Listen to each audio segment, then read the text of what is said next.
How do microscopic differences define lymphoma types? Imagine looking at cells under a powerful microscope and seeing tiny differences that can tell us a lot about the disease. That is exactly how doctors distinguish between different types of lymphoma. Lymphoma is a cancer that starts in lymphocytes, which are a kind of white blood cell involved in fighting infections. When these cells become cancerous, their appearance and behavior under a microscope help define the specific type of lymphoma. The two main categories are Hodgkin lymphoma and non-Hodgkin lymphoma. Hodgkin lymphoma is identified by the presence of Reed-Sternberg cells, which are large abnormal cells that look quite distinctive.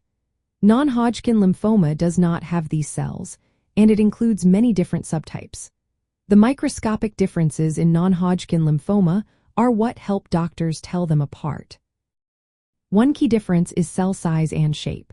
Some lymphomas, like follicular lymphoma, are made up of small, round cells that tend to grow in organized clusters called follicles. Others, such as diffuse large B-cell lymphoma, consist of large abnormal cells that spread out in a diffuse pattern without forming clear structures.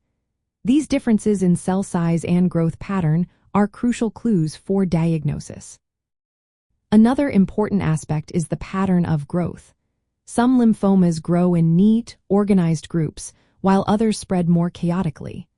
For example, follicular lymphoma grows in follicle-like structures, whereas diffuse lymphomas grow in a more scattered way.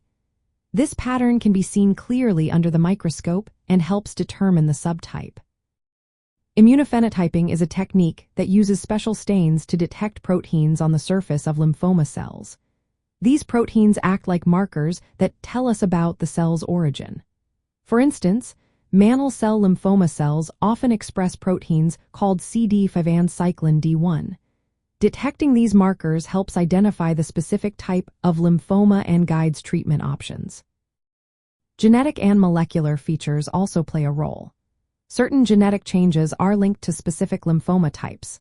For example, mantle cell lymphoma usually involves a genetic translocation called T11:14, which results in overproduction of cyclin D1. Other lymphomas may have mutations in genes like P53 or deletions in P16, which can indicate how aggressive the disease might be. The grade or aggressiveness of lymphoma is also determined by microscopic features.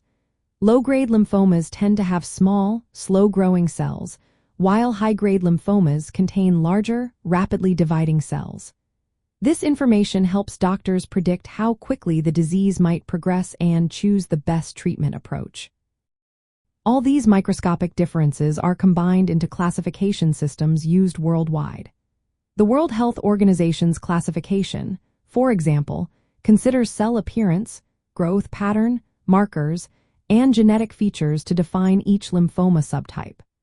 This detailed classification is essential for personalized medicine, allowing doctors to tailor treatments to each patient's specific disease.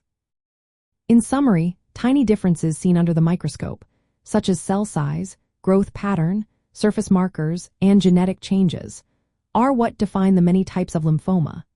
Recognizing these differences helps doctors accurately diagnose, predict the course of the disease, and choose the most effective treatment. If you or someone you know is affected, always consult a healthcare professional for a thorough evaluation and personalized advice.